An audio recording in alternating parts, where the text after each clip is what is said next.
This is a horror game podcast. It is meant for mature audiences. It may contain adult language, violence, and sexual themes, as well as shocking revelations. Viewer discretion is advised.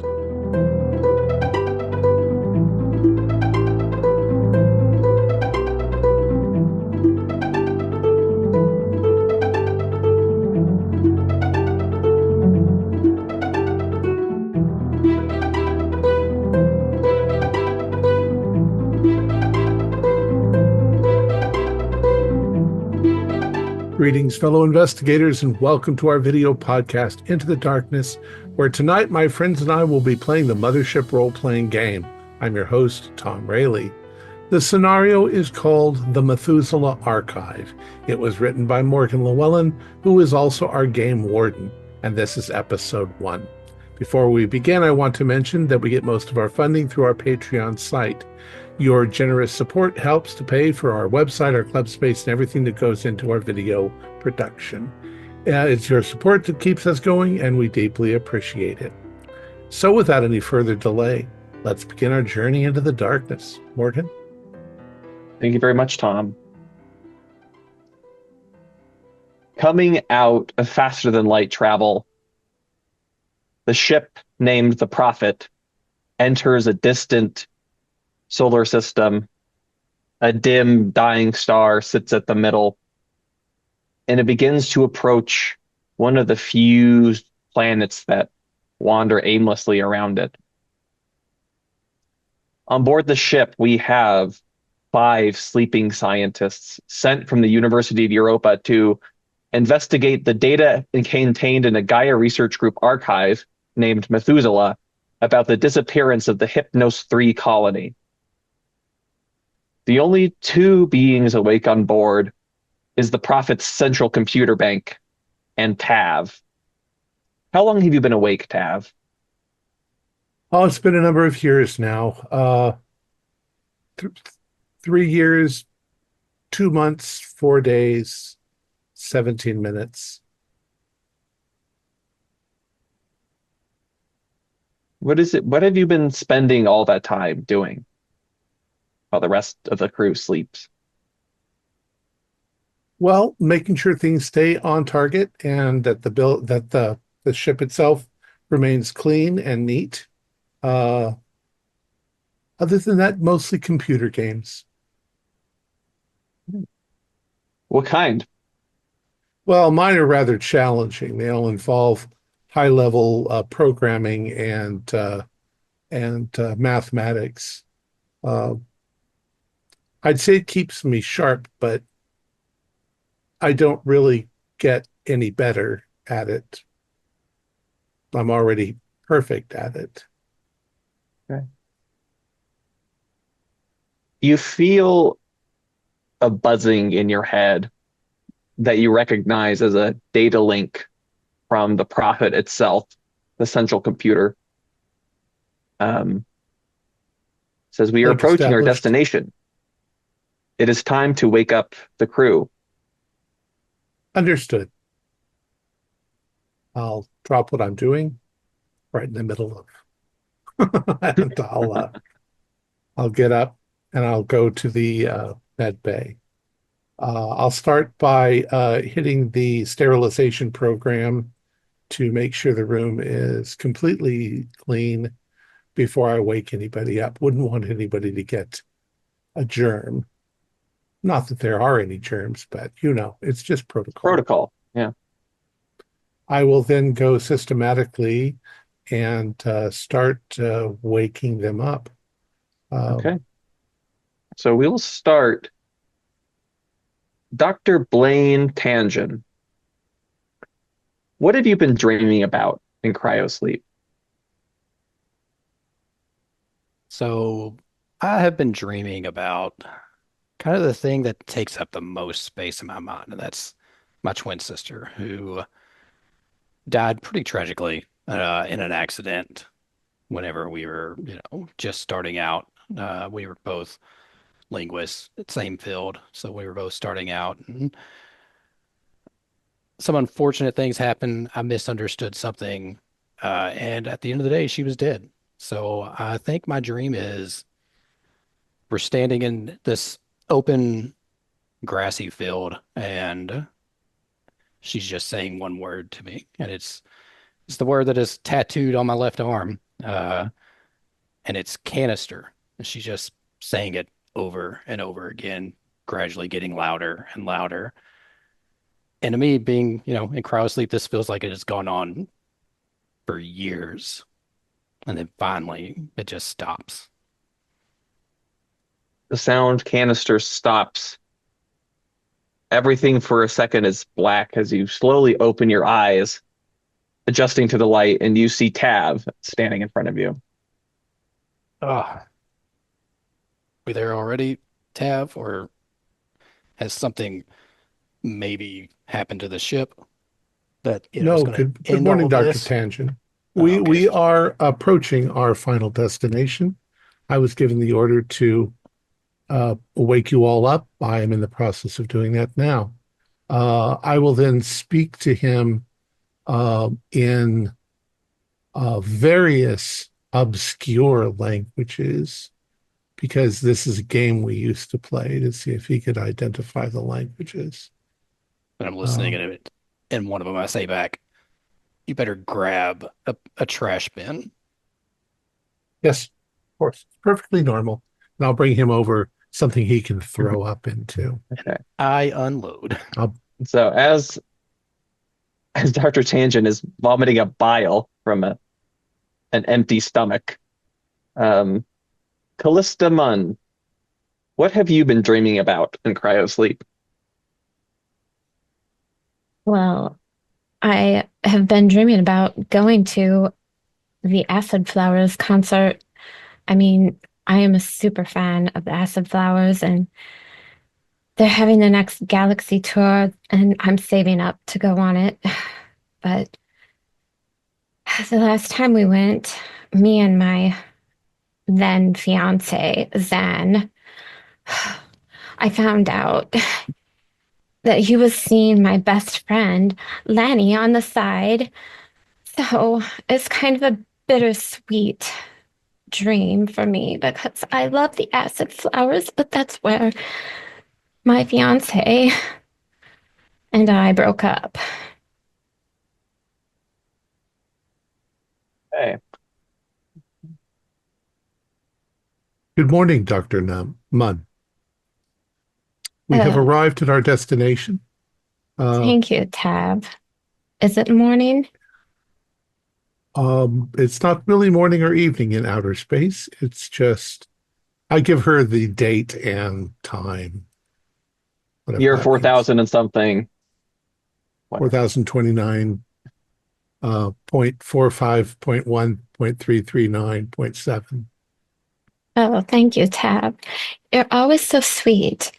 Uh, could you get an aspirin or something? My head is just pounding.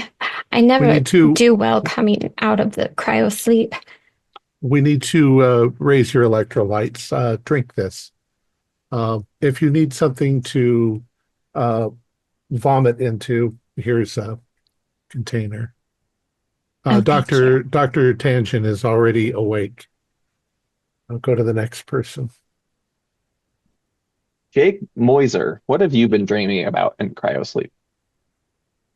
Oh, I've been having nightmares of the last assignment I was on. Colony on Regulus 4 was working on a cure for an outbreak of a very malicious virus, and I'm just having these terrible reoccurring nightmares of missing something, of it coming back worse and stronger than before, and I keep thinking I must have.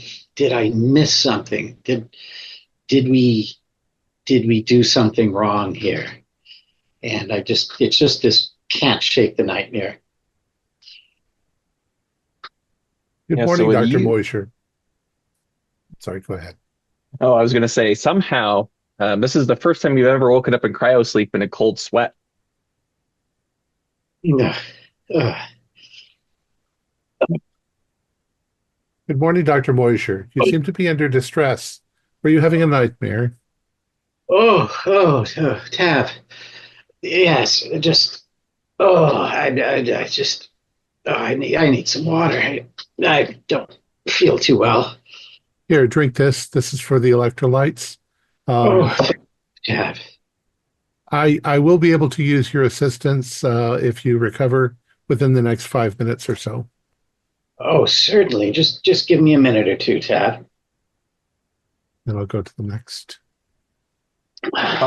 Dr. Otto von Neumann, what have you been dreaming about in cryosleep? Yeah, I was having a dream that I was flying through space as if it was not the universe, but a vast memory, and I was flying through the interstitial spaces between the memory and thinking about the problem of how to regenerate the memories from nothing. And they began to resolve into something, and I was looking, and it was like a big, giant, inconceivably large mouth. And I was being eaten by the universe, and then I woke up. Good morning, Dr. Newman. Good morning, Otaf. And what is the status of the mission? We are approximately 2 hours from our rendezvous with the Methuselah Archive. I'm just waking everybody up now. Dr. Tangen, Dr. Mun, and Dr. Moisture are currently awake. I have yet to waken Dr. Kusanagi. Thank you, Otaf. And you can hear Dr. Tangent retching again. Dr. Dr. Tangen, allow me to get you a trash bag. Just gives kind of a wave as he dips his head back into the trash bin. Okay. And finally, Dr. Hannah Kusanagi, what have you been dreaming about in cryosleep? I got called up for the opportunity of a lifetime to research a newly discovered alien species or a dead body of one. But as I'm going towards this opportunity of a lifetime, my vehicle keeps breaking down. And I fix it, drive a few miles, my vehicle breaks down again, and I fix it. And I just never arrive at my destination for what seems like years. Hey. Good morning, Dr. Kusanagi. You are on board the Prophet, heading towards the Methuselah Archive. I've monitored your vital signs periodically through the trip. You seem to be having a lot of anxiety. Yeah, I need a smoke or something. I'd suggest you speak with Dr. Mun, but here, drink this. These are electrolytes. They'll bring you back to normalcy. If you need something to throw up into, there's a bin right there. Well, thank you, Tav. How have you been? I have been active. Done Play any throwing good up. games? Baldur's Gate 17 was fairly good. On that plane, done throwing up, gets up, stumbles over to the computer, hits a couple buttons. It's like, oh, God damn it, Tav. How am I supposed to even get close to 800,000 on Frogger? You shouldn't have that kind of anxiety. I have an advantage in that my movements are always identical to the last time that I did them. Yeah, well, I had the high score of 360,000, and I thought that was solid. Well, here, let me erase it. No, No. no. I'll just have to Believe try me, to I earn won't it. feel a thing if you erase my high score. Yeah, but I'll have guilt. Well, it'll give you something to strive for, Tangent. I mean, 500,000 more points on fucking Frogger. We'll have time. You will have to have a lot of time. That will take 72 hours to complete. That's a long game. That's just 820,000 points.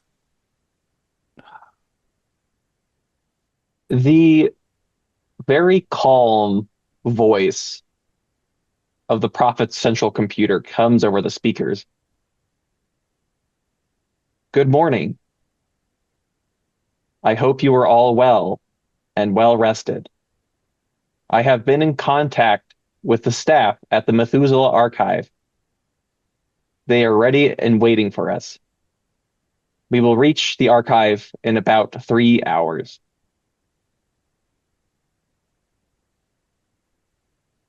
You're muted, Stu. Oh my, we're right upon it. We'll give you a little bit of time to rest and recuperate. I imagine you'll all be somewhat hungry. I can go prepare some food for you. Space Oh, hamburgers. thanks.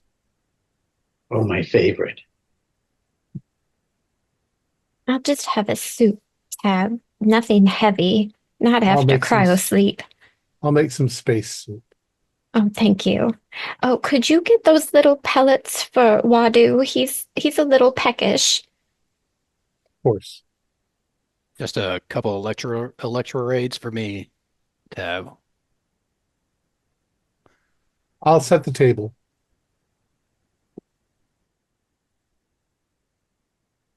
I'm gonna go to my to a station if I can log in and just start going over my notes from Regulus 4 before. I'm still very mentally occupied with maybe I did miss something. Yeah, the thing with Regulus 4,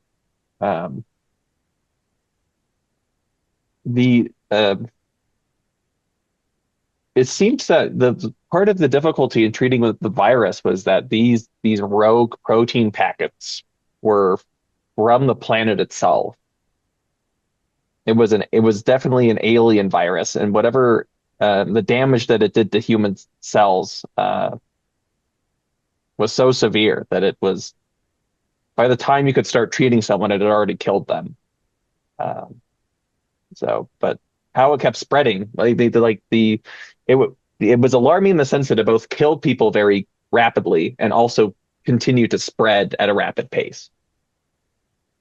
People would be fine for a couple of days, they wouldn't know they were infected, and then by the time they started showing symptoms, it was too late. A terrible mess indeed. And yeah, and as your notes indicate, about 75% of the colony's population died. Jeez. If only I could have done more. Well, our whole staff. But anyway, I just bury myself and lose myself in going over the notes repeatedly.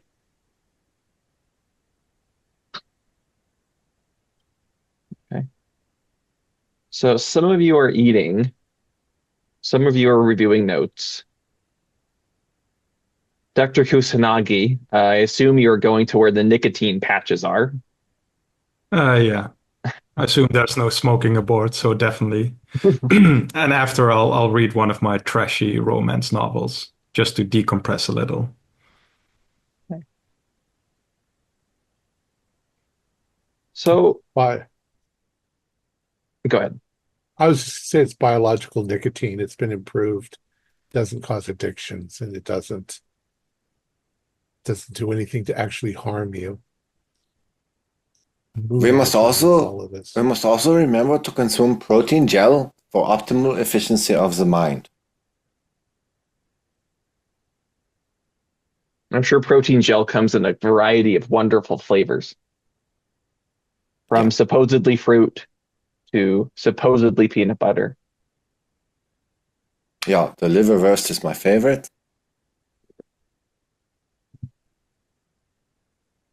I'll I have mine sometimes envy later. you that I can't taste what you guys eat.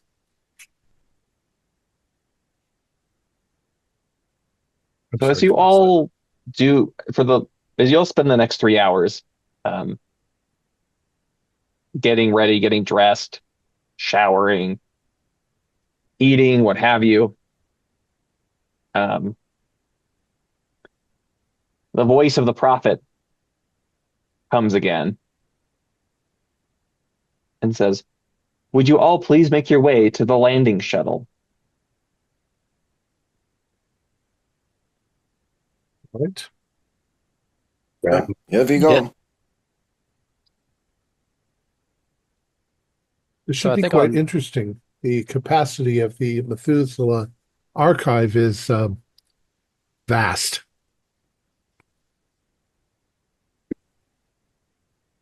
I think I've spent the last hour before standing in my personal, well, maybe it's not a personal bathroom space, wherever has a mirror, just kind of staring at myself, shaking, on the verge of a panic attack. So I think before heading to the shuttle, I, stopped by Dr. Mun. I'm like, um, Dr. Mun, it's real heavy today. Do you have any anxiety? Something? I need something because everything's real heavy. Oh, of course. Come in here and sit down, you poor thing. What's bothering you? I mean, it's the same thing. She just, I think she was in my mind the whole ride, and to wake up to that is, I mean, it's fucked. And now I've got to get right before we go in here. So I can't do that when everything is pushing down. I need to be able to push back. So Well, I do have these light anxiety meds that I can give you, but have you been recording your thoughts like I suggested? It's bound to help. I mean, before and then not for like 5 years while we were out, and then I'll get something recorded when we have a moment. Yes, it's very important, dear. You don't want to leave all that crammed up inside your brain just eating away at it. Yeah, and uh, I'm just like rubbing my thumb over this tattoo. It's like yeah, if you could just give me something I can take real quick, that way I'm not a mess when we get down to Methuselah. It'd be helpful for us all. She turns around to a case that she has. She unlocks it, looks to see what would be the best thing, and she picks up a small vial with a few pills in it and hands it to him. Says, just take one. One a day should be plenty. If you need more, you can come back and see me. All right, thanks, Doc. One in the mouth, followed by some electroade. The calming starts. Oh, wait. And she turns back around. She ruffles through her bag, pulls out a lollipop, and hands it to him.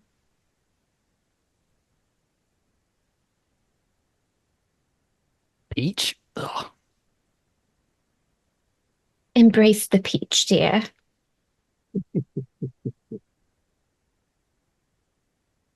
So the landing shuttle, the Prophet will stay in orbit, but this shuttle is designed to take you to and from the planet's surface as needed. There are only certain windows where this is possible, of where the orbit of the Prophet and the location of the Methuselah Archive on the planetary surface line up. So if you didn't leave now, you would have to wait another day before you had your next window. So about once a day, you can expect to have passage between the two. And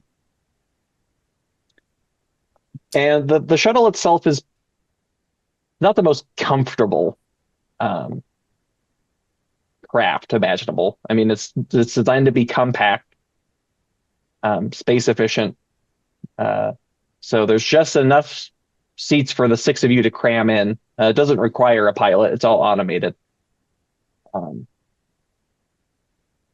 And you hear the voice of the Prophet say, due to current storms on the planet's surface, please strap yourselves in. It will be a little bit of what they would call a bumpy ride. I will check everyone's restraints and then restrain myself. Okay. And so you begin your descent into the planet's atmosphere. And as the computer said, there is a terrible rainstorm happening on the location of the surface where the archive is. Through the small port windows, you can't see out of it because it is just so slashed with rain. The turbulence is terrible. It feels endless. I mean, this endless shaking.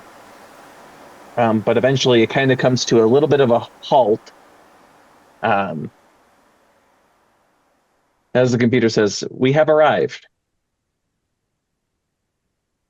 I'll stand up. I'll go through the protocols of checking the seal between our ship and the dock. And once everything is safe, I will match the pressures between the ship and the dock and then open the door. Good God, that was a rough ride. Yeah, and you can hear now that the engine is stilled, you just hear this roaring sound of rain hitting metal. Certainly not what I imagined we would be coming to. This is awful. Goodness. Do we have a pilot, or it was automated? It was automated. Automated. Is there a computer interface? Yes. Yeah. Computer.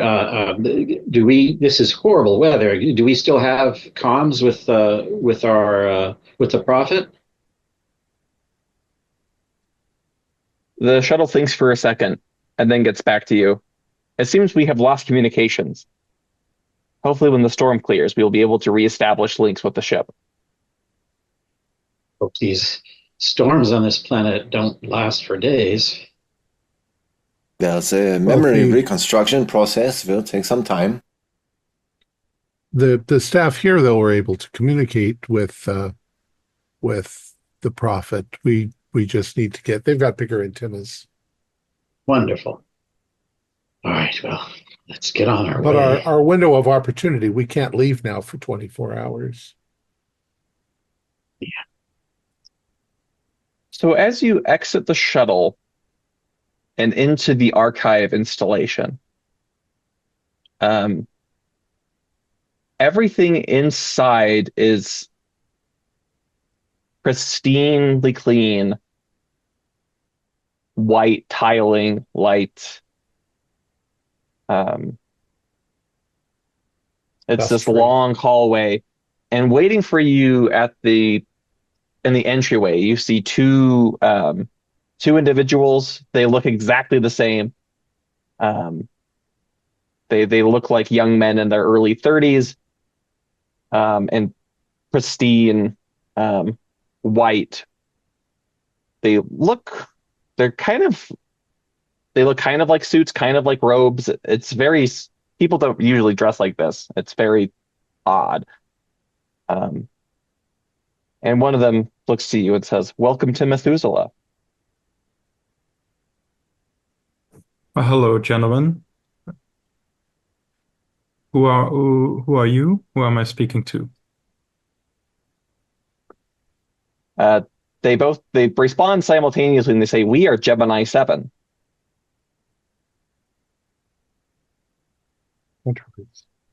Are you replicants, or? We are what you would call androids." Oh, thank you for greeting us. Advanced model. Multiple bodies. Singular mind. Oh, they're a hive mind. How many bodies do you have? Well, I would hate to discuss such trivial matters. Understood. I have enough. Do we Please, have I'm sure you... What was that? Do we have accommodations for our... Of course. Everyone who comes to the archives gets to stay in the guest suites.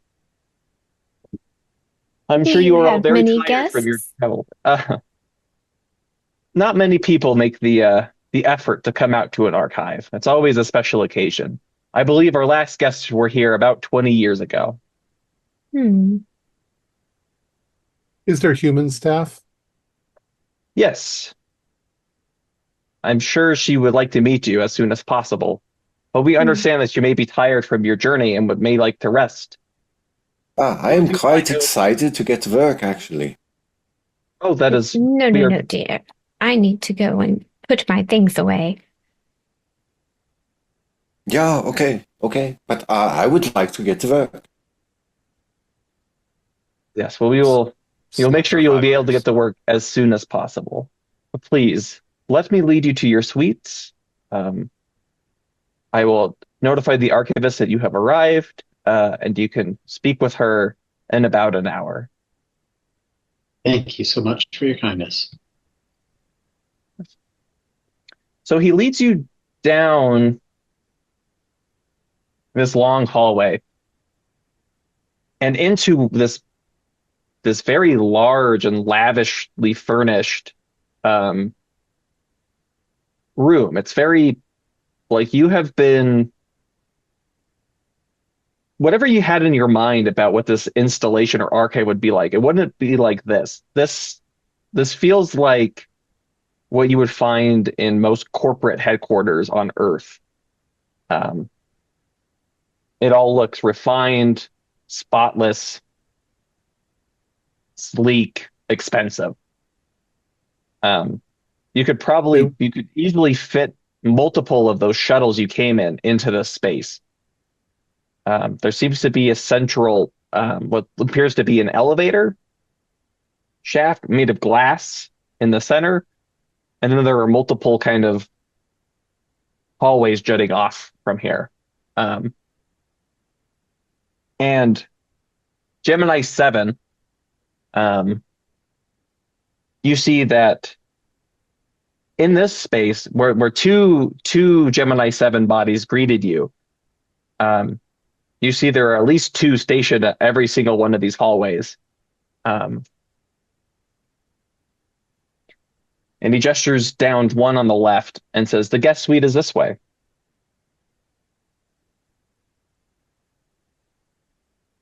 They all look the same. They all look exactly the same. There's no marking, no signs, just wow. It's I all think the idea is that if you speak to one of them, you're speaking to all of them anyway. So, Yeah, things look Yes, the but same. did they have to all look the same? It's quite disconcerting. it's easier to manufacture using a single mold than to make multiple molds. It's also quite triggering for Blaine, so he is gripping the vial in his pocket pretty hard. You appear to be distressed, sir. Is there anything I could do? No, not at this point. You've all been made the way you've been made. It's fine. I'll adjust. Most people find us off-putting at first, but that will pass. Yeah. If you didn't all just fucking look the same. Soon we will be old friends. Dr. Tangen, did Yeah. you know 1 hour of exercise is recommended for optimal mental efficiency? Have you had your 1 hour of exercise today? No, I woke up, got upset about the Frogger score, had some electrolytes, and then, had some personal time. And Yeah. now I'm here. So I think you should have your 1 hour of exercise and you will feel much better. Dr. Tangent did do his I'll sit-ups. if we have some time, I'll do some laps around this vast, large space. I think the This place facility is looks so designed to make you nice. feel comfortable. It looks so nice. You would almost expect there to be a spa on here. There might be. Seems like an awful lot of resources for such an out-of-the-way archive. Who originally designed the Methuselah Archive? The Methuselah Archive, this is Gemini 7 speaking. Methuselah Archive is one of the second generations of archives. More specifically, its designer was Eve, one of the two original archives. So ultimately, it goes back to Gaia Research Group and their computers. It was designed probably to make humans feel comfortable when they come here. Something they haven't done for a long time. Nevertheless, they've maintained it. The last group of researchers was 20 years ago, you were saying. It should be quite comfortable for you, though. There may, in fact, be a spa and a swimming pool and whatever they needed to make them feel comfortable. Gaia Research Group was a vast and very wealthy group, spending vast amounts of, I keep saying vast, large amounts of money on their people. Yes, Gaia believes in only the best. May I take you to your suites? Oh, yes, please. I want to put my things away and stretch out. So as you go down this hallway, you start this, you're shocked by it at first, just because everything has been so sterile and white, by this flash of green. And then you realize that there are plants in here. Wonderful. There are all sorts of various flowers, blooms, trees even.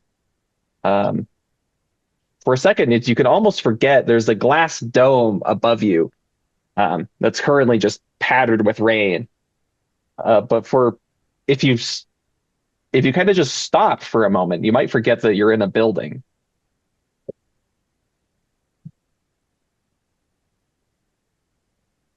Right, nice. And going through this green space, he points. The suites are here to your left. We have 10 suites in total. There are only 5 of you. So there should be plenty of room. Pick whatever one that you want. Down there we have the recreation. So if you want to swim, if you want to exercise, if you want to read, whatever it is you want to do, go down that way. And if you need anything at all, just don't be afraid to ask. Maybe an odd question, but are all the rooms the same size? I would Yes. prefer a very small room. Well, if you would like a small room, I am sure we can accommodate that. Yes, the confinement keeps me grounded. And off in the distance, you hear the sound of like machinery or metal moving. And then the sound stops. And Gemini 7 says, well, you might find suite number 3 to be to your liking. Oh, perfect. But what is that noise? We were adjusting your room, of course. Adjusting? You requested a smaller space, so we shrunk it for you. How marvelous. Well, in 1 hour, if you go back to the central room, the archivist would love to speak with you. But we will let you get unpacked, rest for a bit, and then your work can begin. Dr. Moon. He's looking at von Neumann. Ah. Yeah. Is the reconfiguration a mechanical process, or is it done in a biomechanical process? You will find the facility is cutting edge in biomechanical processes. Oh, And I believe from our data, you are Dr. Otto von Neumann, correct? yeah, Otto von Neumann. Yeah, that's me. Well, pleased to meet you. Pleased to meet you all. And again, if you need anything at all, just ask. Thank you. And then heading straight to the closest room. And you enter the room, and this is probably bigger than the apartment that you live in on Europa. I think I take it in real quick, and then I go to the furthest room, which bathroom or whatever, shut the door, and just give out this like anxiety releasing scream. What are the rest of you doing? I think I'm just gonna provide a report. I want to provide a report to the others when the time comes of the facilities. So I'm going to quickly go through and look at the recreational areas and so forth. Yeah, so you go through the recreation areas. There are pools, tennis courts, gym equipment, Regular so on and resort. so forth. Yeah, kind of. You see that scattered about these various locations, you see Gemini 7. Well, And I'll ask the. Oh, go ahead. yeah, at one point you pass one in the hallway, and it turns to you and says, "Can I help you with anything?" Yes, Gemini 7. I'm accompanied by 5 humans. Can you give me a quick tour of the food and beverage facilities, and if there's any operational procedures, could you feed them to me? Yes, if you would just open up a data link real fast. Yeah, so I do. And you get this internal awareness. It's almost as though you've always known Right. the layout of the layout of the guest suite, the food that's available, what have you. They seem to have a lot of All the fresh details. food available. It seems that there is hydroponics going on somewhere in this facility, Oh, so they are growing food. wonderful. Thank you, Gemini 7. They have basically, they don't raise livestock out here, but there are synthetic meat options. So You can make, taking from Asian cuisine, you can make all sorts of things that seem like meat, but are in fact beans and, yeah, vegetarian. And would you have like a suite of your own? I know we That's offered not that's not necessary. I do need a Type L connection for my power banks. But other than that, I could just stand in the corner till I'm needed. Yes. Well, we can set up an alcove for you next to their suites if you would like. Excellent. Thank you. Von Neumann doesn't do well with downtime, so he's gonna he's probably got like a very minimal amount of clothing and whatever to unpack. He's gonna set it on the bed, and he's just gonna immediately start figuring things out. Like making walls move, making doors open and close. Whatever he can do. And if he runs across one of the Gemini robots, he's probably gonna ask to see the memory archives. Yes, the memory archive. That is why you are here, is it not? Yeah. Can we take a tour of the archive? That I'm sure the archivist will give you that very shortly.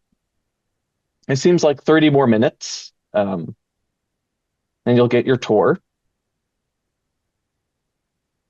Dr. Newman, let me show you the recreational facilities. I was correct. They do have a jacuzzi and a swimming pool. Yeah, okay.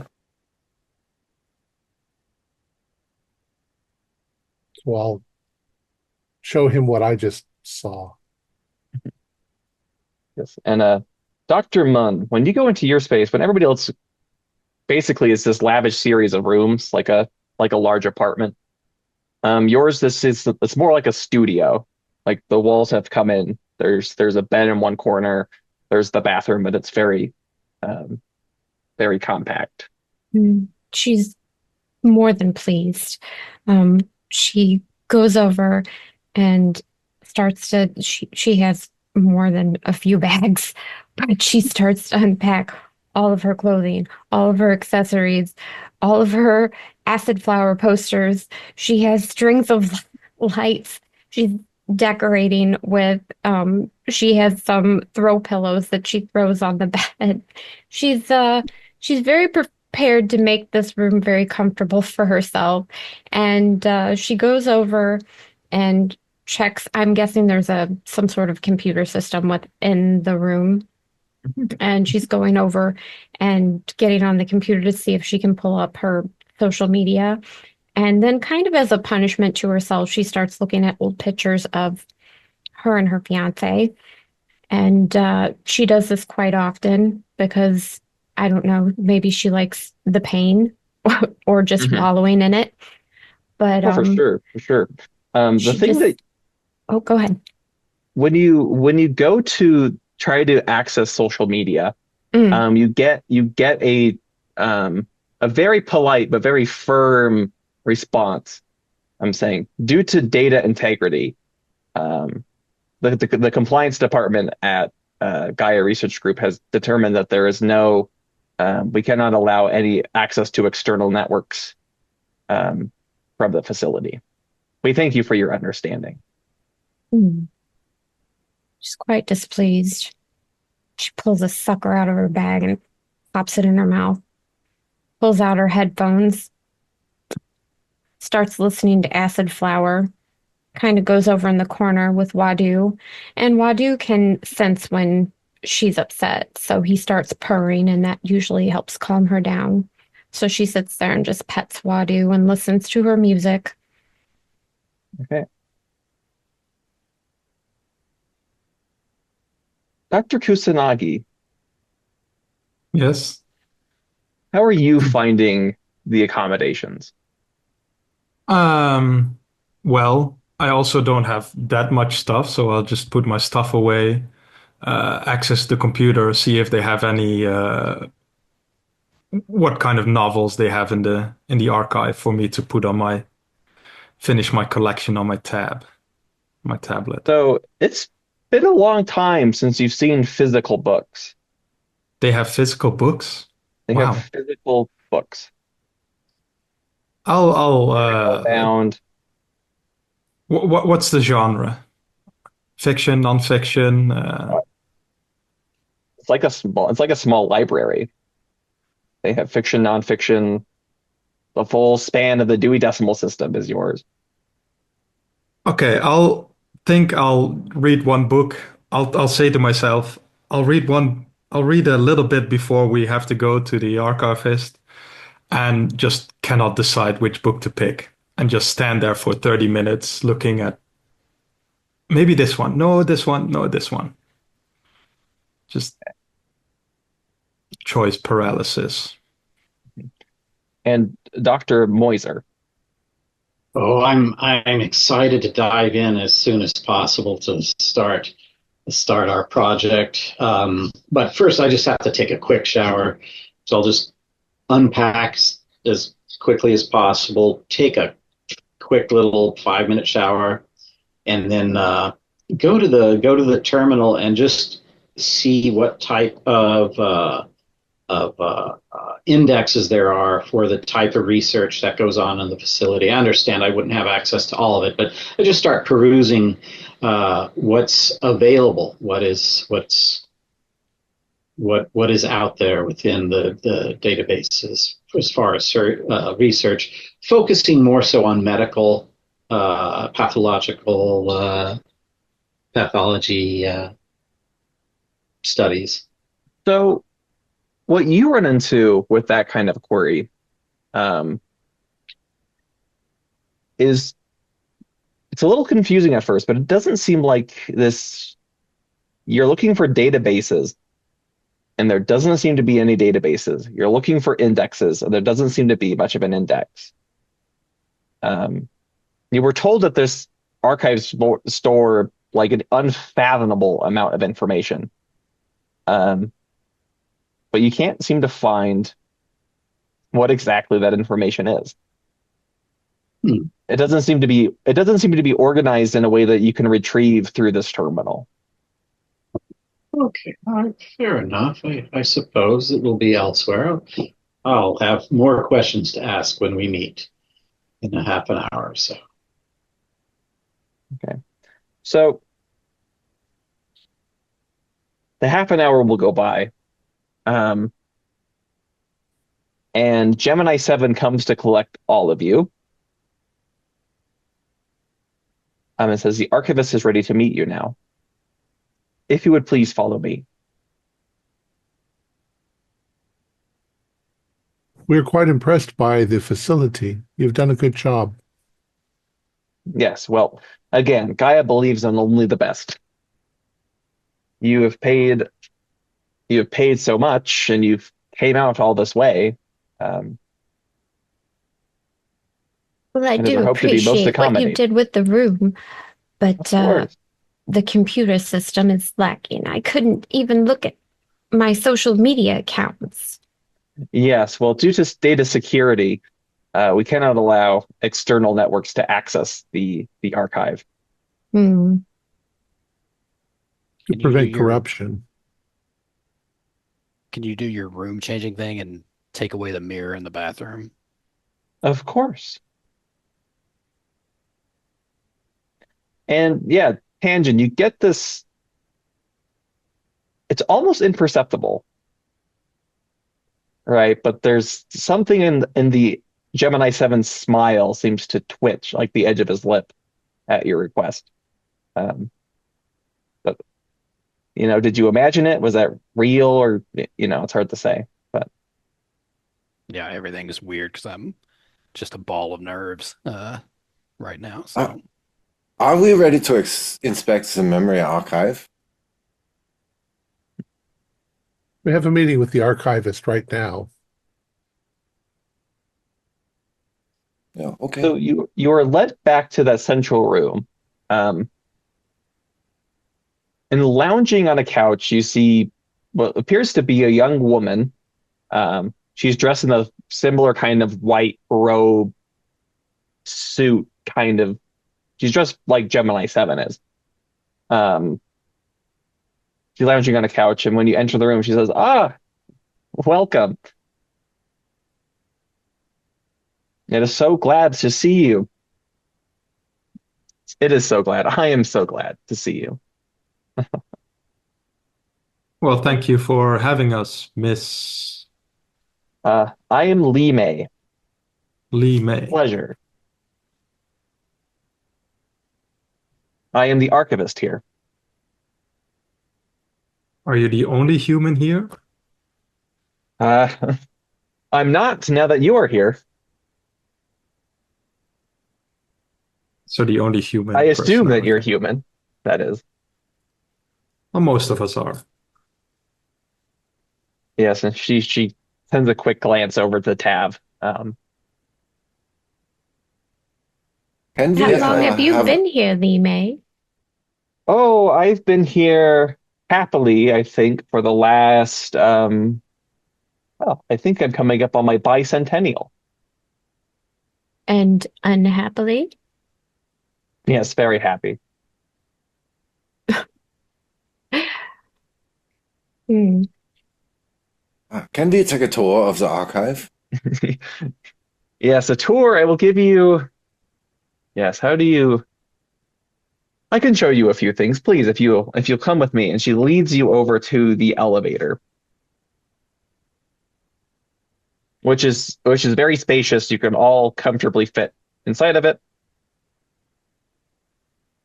As we step towards the elevator, I mentioned to her that I was sad to see that there isn't any access to any of the information from our terminals within our rooms. Hopefully that could be remedied at some point. Well, you're not the first one who's gotten confused by this point, but Methuselah, well, computer is the wrong word. It's very, very difficult to talk to Methuselah through something like a terminal. How does one talk to Methuselah? Well, we'll get to that. Dr. von Neumann, is it? Yeah, Dr. von Neumann. Yes. And you're Dr. Moiser, Yes. Dr. Tangen, Dr. Kusanagi, and Dr. Munn. Yes, very good. 200 years, a lot, and that's a lot of time in stasis, I would assume. Yes, well, Gaia has a way of keeping one young. Yes, I mean, I only woke up just a few hours ago. I mean, same for us. But You see, Dr. Tangen, 1 hour of recommended exercise every day. noted, Dr. von Neumann. There does seem to be a great deal of food being produced here, naturally, the old-fashioned way. I'm kind of wondering why, if you're the only human and you were in stasis previously for a while. Yes, well, in order to keep the microbiome healthy, the plants provide important environments for bacteria and whatnot to thrive. You must understand, while there may not be humans here, there's still a great amount of biological materials that require certain conditions. Of course.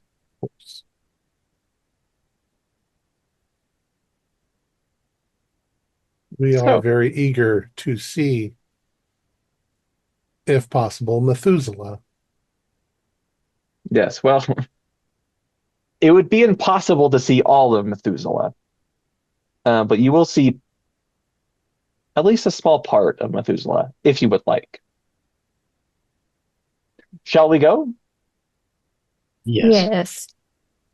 Okay, she pulls out from under, like, the collar of her robe, shirt thing, this little key card, and she presses it to the central console, and then the elevator starts to go down. And it goes down a long way.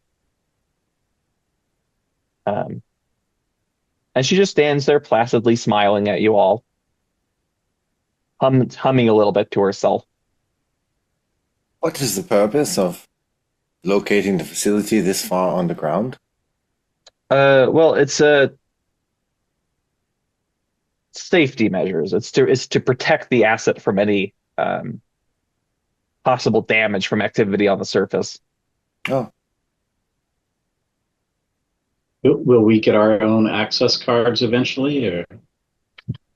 Any and all access to the archive will be facilitated by myself. You understand. Are Gemini 7 connected to Methuselah?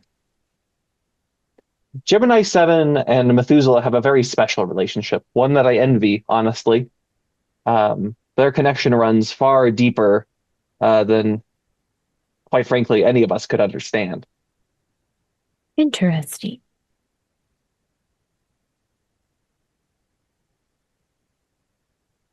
Well, I think we're here.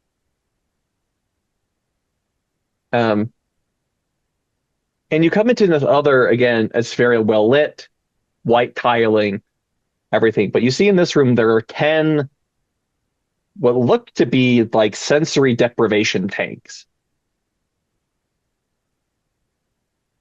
arrayed out kind of in a half circle from the elevator. This is where you'll be doing most of your work. Oh, we get to get in there? Yes, that is the idea. Oh, I'm so excited now.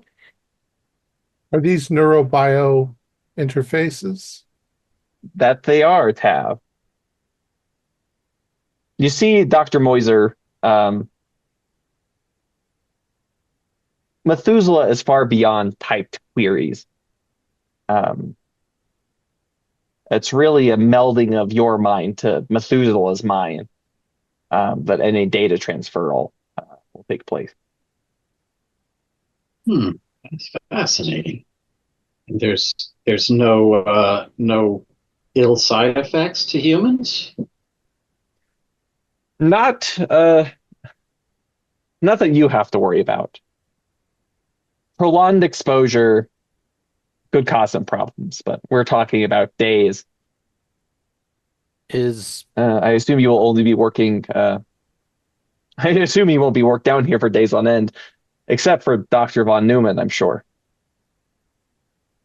Is it possible to interface with the computer in its current fragmented state?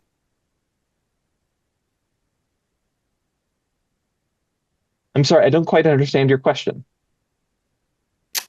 Will the interface work while the memory of the station is currently impaired? The memory of the station is not impaired. It is, again, there are certain incompatibilities between the computer terminal and its processor and Methuselah. It is simply hard to translate all of Methuselah's knowledge in a manner that is accessible or digestible by a computer. I mean, the computer running that terminal, its processing capacity and its memory capacity is so infinitesimal when compared to Methuselah that it's almost it's very impractical to try to design or accommodate such an interface. Is Methuselah built to interface with just humans, or does it? I guess simply, how many languages could Methuselah communicate with All of them. beings that interface with it? It should be able to speak all known languages. That is correct, Cap. Even languages we may not have known about. That is correct. Analysis of ancient and extinct languages. If there's a record anywhere in the Empire, then Methuselah probably has it. But if there's unknown languages, does that mean that there have been other entities that have interfaced with Methuselah before? You must understand that we operate here at Gaia under strict NDA. I cannot tell you about any prior research that has gone on here. So I apologize, but I cannot say. There. How is the archive updated? If you have new chunks of information or new data? Yes, well, usually archival material is when data is brought to one archive.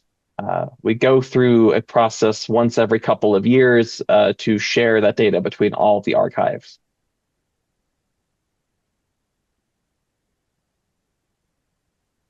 What's that process? Well, it's very complicated. So usually what happens is that certain archives become specialists in certain things. Because again, the vast distances involved, it's very difficult to transfer data between one storage facility and another one that's, several hundred light years away. And to do so securely. So for instance, as I recall, you are here about Hypnos 3. Methuselah at this time is the only one that has the Hypnos 3 records. Now, when the data transfer process arrives, that data will be shared to other archives eventually. But for now, Methuselah is the sole container for the Hypnos 3 incident. Warden, I may have missed it, but is Methuselah, is this a planet or an asteroid or This is a moon? planet. Okay. So technically, from my knowledge of history, it's probably bigger than both Adam and Eve put together. That is correct. It's an archive designed by an archive. So Can we got thousands and thousands of years of information stored inside of it. can we try it? Oh, you're most welcome to.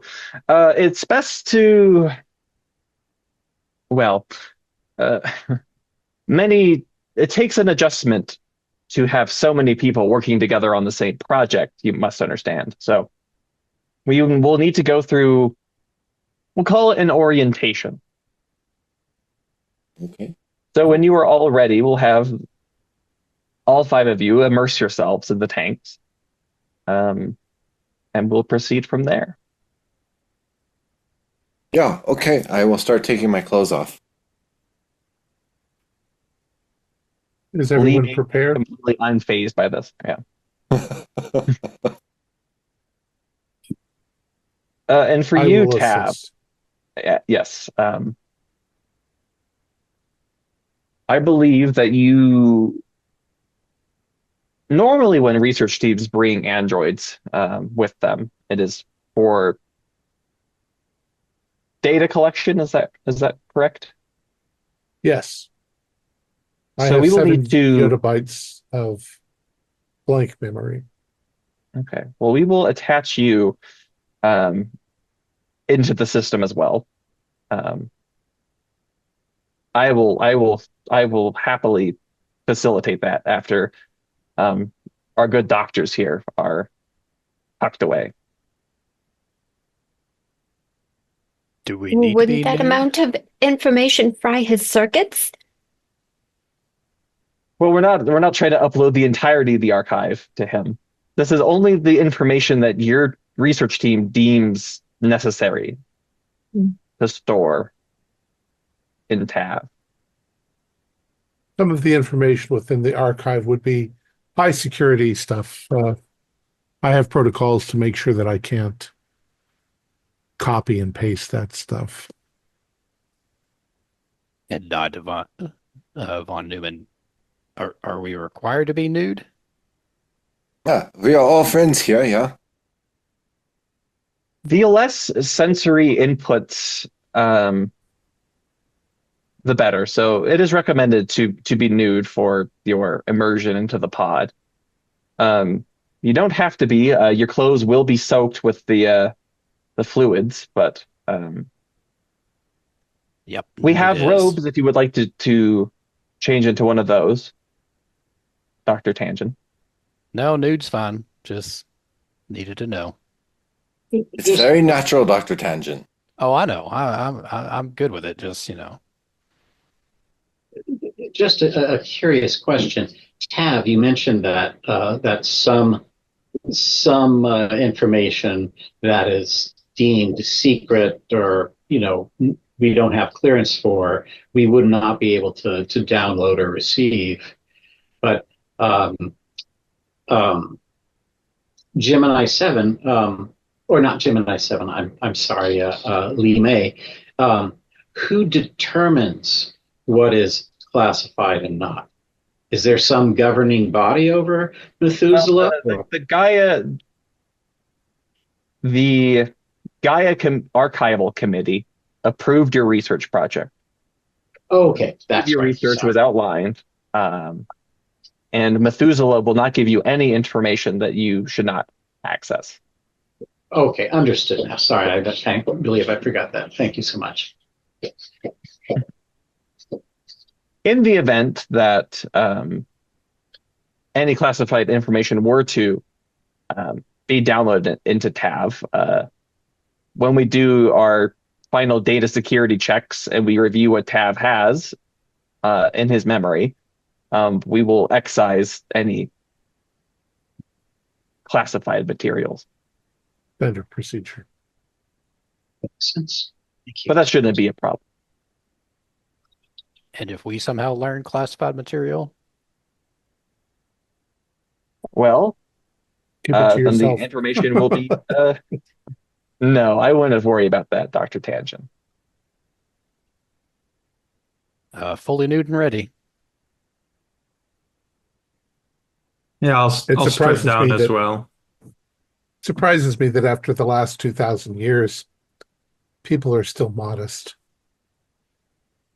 Well, culture is a powerful thing, Pat. I mean, for Tangent, it's convenience of do I put the work into taking off clothes or not? I guess Callista's only misgivings are everybody seeing that the majority of her body is actually covered in tattoos. Nobody cares. Okay. It was a fad of the last 50 years. As each of you takes off your clothes, I take your clothing and I neatly fold it into perfect little bundles and set it to the side. I mean, for cryo, we're also naked, I assumed. So I'm not happy about it, but I'm used to it by now. We've all seen each Yeah, so other's slipping bits. into one of these tanks feels awfully like going into cryo. So if you have that cryo claustrophobia, this is a deeply unpleasant. Yeah. Yeah. The liquid gel though should be body temperature. So And Lee May, Mun, before you get into the pod, she's like, "Can I keep hold of your little friend there?" Oh, Wadu? Yeah, yes, he probably wouldn't like the liquid so much. She hands him. No, don't Hands want her anything Wadu. bad to handle.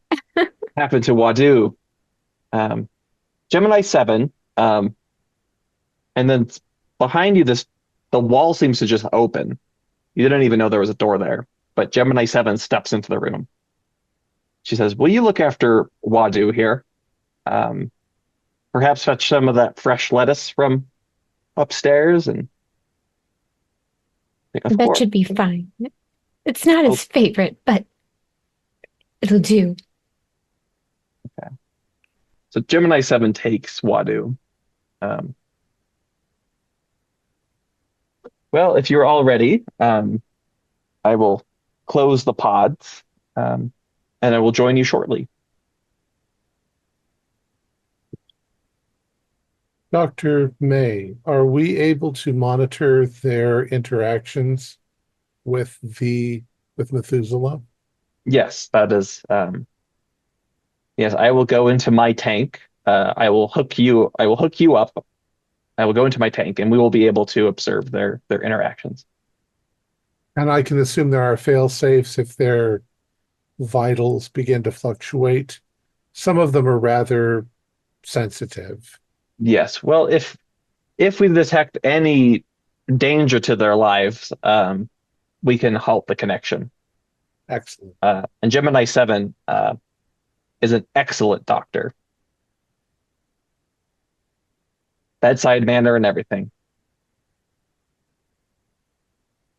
Can we communicate amongst ourselves when we're in there? So you will. You'll see. You'll see. Okay. Well, I get in. So you all slip into the water. It's very cold. Shockingly cold.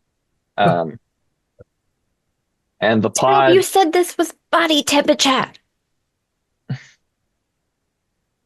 That it should be.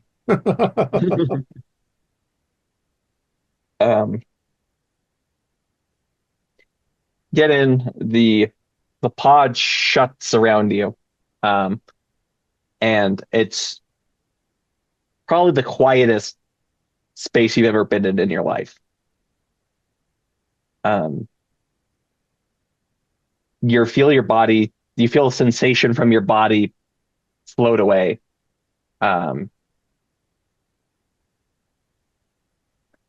So some people find this very relaxing. Some people find this absolutely terrifying.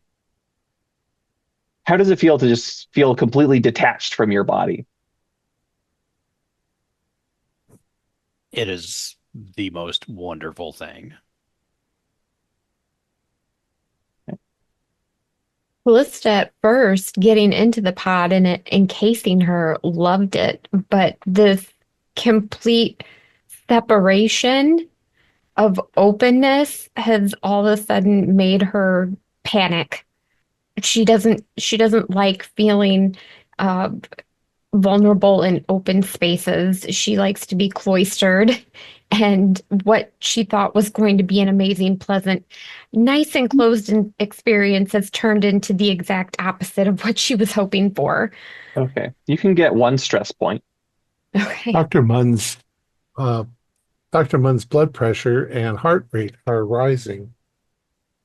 Well, have some people, it takes this is why we're doing this. There's many people have to adjust to working with an archive. Some discomfort is to be expected. I'm sure by the end of this exercise, hers will not be the only ones whose blood pressure has risen. You might be prepared to help calm them down when they exit. They do want to be here after all. This is their research project.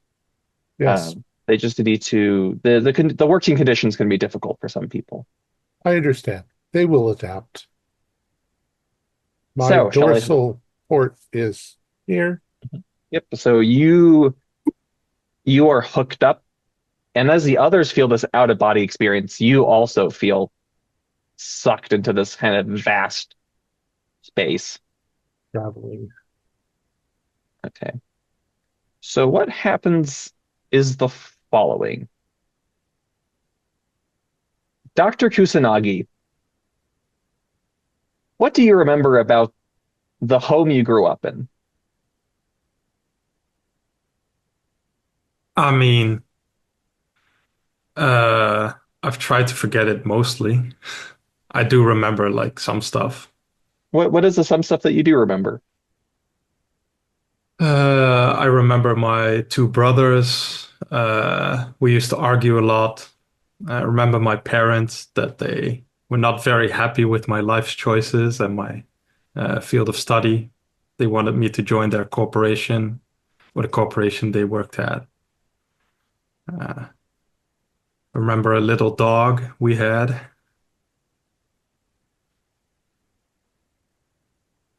Yeah, so you suddenly in this space, um, you hear that little dog barking.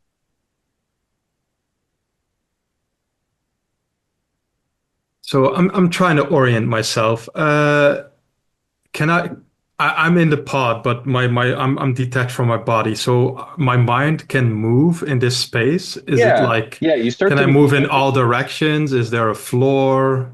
yeah, well, suddenly you feel like you're walking. Okay, so I'll walk Suddenly towards the the sound. sensation of body comes back and you start walking. Um, and at first it feels like it's a little disconcerting because it feels like you're not stepping onto anything, but you're walking towards the sound of this little dog barking. Um, Dr. Tangent, what do you remember about the home you grew up in? So the home I grew up in was great. Parents, great, you know, loved each other, showed that, kind of showed me and my twin sister what love should be, you know. They got along, don't remember any fights, definitely no serious fights. Kind of picture perfect what you want out of life, you know. It's, good backyard, lots of space, good neighbors, smell of barbecues in the summer, everybody helping each other out in the winter. Which colony was this on? It was on,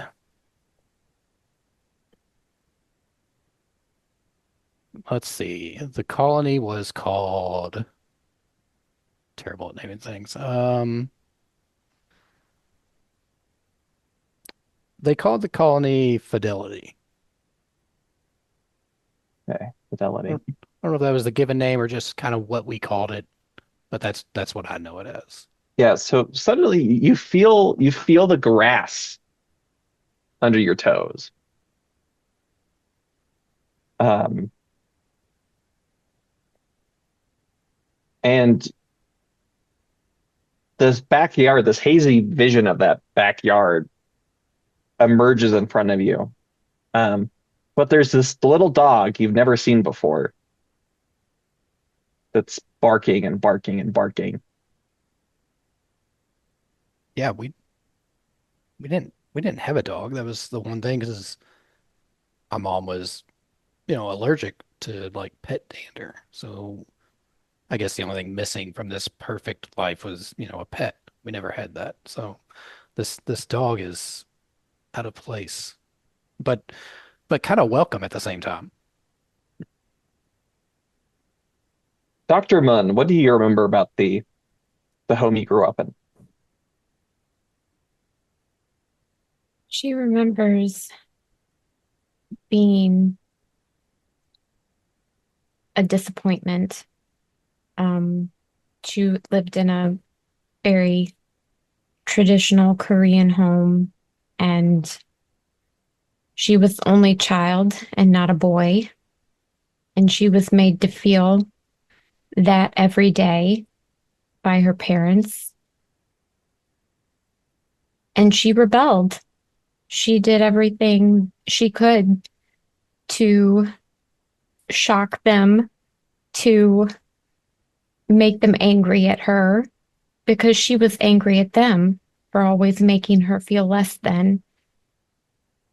And then she went to the academy and did very well, which pleased them for the first time. Okay. So in this space,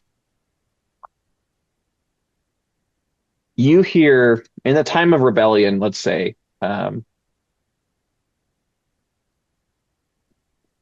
first album of Acid Flowers that you ever heard, playing on blast in your room. You hear that song, that first song that you ever heard of Acid Flowers, somewhere in the distance, playing.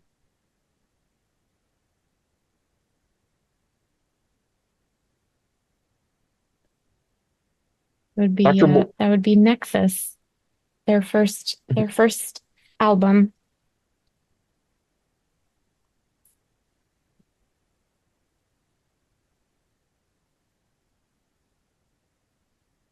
Dr. Moiser, what do you remember about the home you grew up in? Always moving from place to place. My parents were environmental engineers for colonies, so we'd move to one colony for 1 year, and then we'd move to the next colony for another year. It would be always very difficult to make friends growing up. Rarely saw my parents, but when they'd come home after long days of work, it would always be a loving home. We'd play games and catch up on each other's days. But I always remember the loud droning of the atmospheric generators in the background. Every colony we were at. Yeah, and somewhere off in this vast nothingness, not only do you hear the sound of atmospheric generators, you hear the sound of your mother saying, "Jake, it's time to go." Mom?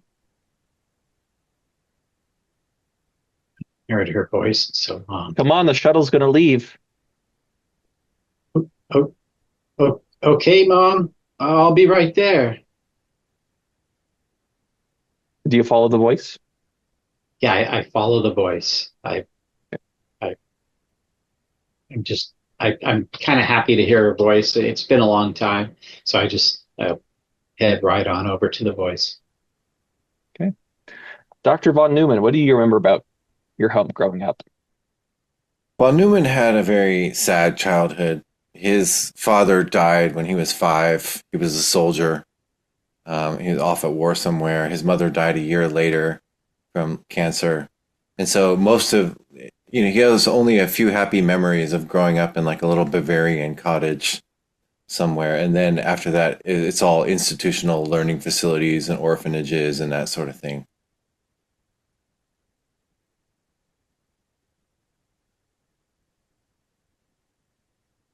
Okay, so we will say for you, it's the sound that comes to you is the sound of that emergency shuttle that came right before your mother passed. Oh This is gosh, yeah. this is an early memory. Yeah. You didn't even realize that you remembered this sound. Their particular brand of shuttle, that particular noise, the whoosh of its engines. Um, Yeah. I think I'm ready to get out now. and the sound is rushing up behind you, and it's getting louder and louder. As you try to get away from it, the sound just wraps all around you, and then it changes into this song that you maybe have heard come linking out of Dr. Munn's headphones at one point, like vaguely familiar to you. Huh. And Dr. Kusanagi, you feel like you're stepping on grass. And in front of you is that little dog that you had growing up. And behind the little dog, you see a very confused Dr. Tangent.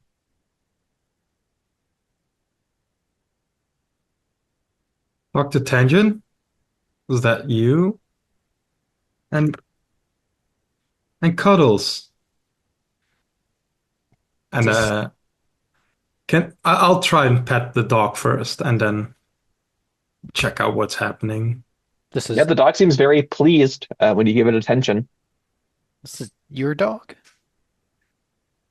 It looks exactly like the dog I had when I was young, but this dog died a long time ago. I buried it myself in our backyard.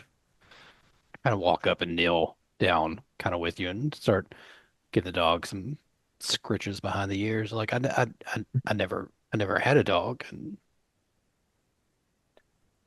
And the two of you, the sound of the dog playfully barking gets drowned out by this siren mixed with music.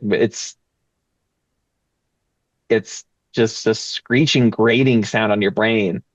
And as you turn to look where it's coming from, you see Dr. Von Neumann and Dr. Munn standing on the grass. And then the two of you, yeah, you feel grass under your feet all of a sudden.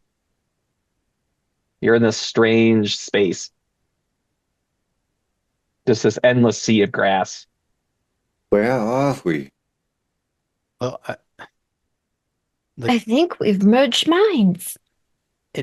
I mean, the grass. I mean, it's wild. I remember this grass. It. I stood on it,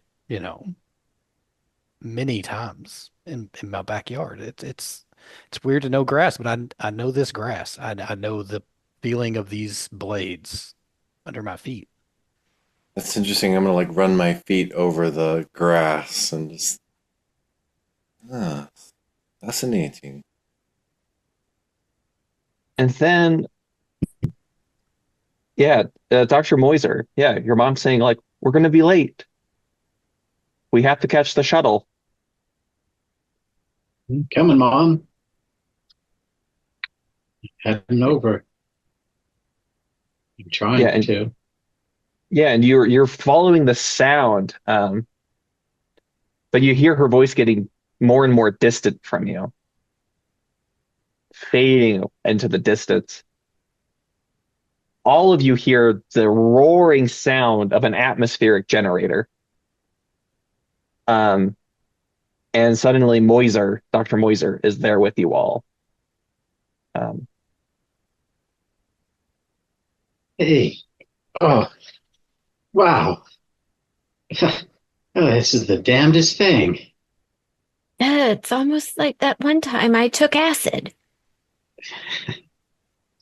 I I I mean, it seems like we're in each other's consciousness, or maybe each other's memories. We are in a shared memory. I mean, the music. I mean, I know that's I recognize it, but I mean, the dog. The dog is Dr. Kusanagi's, and The other sounds I assume are related to you all. I mean, the grass is mine. Yeah, that loud droning sound. Those are atmospheric generators for shake and bake colonies and such.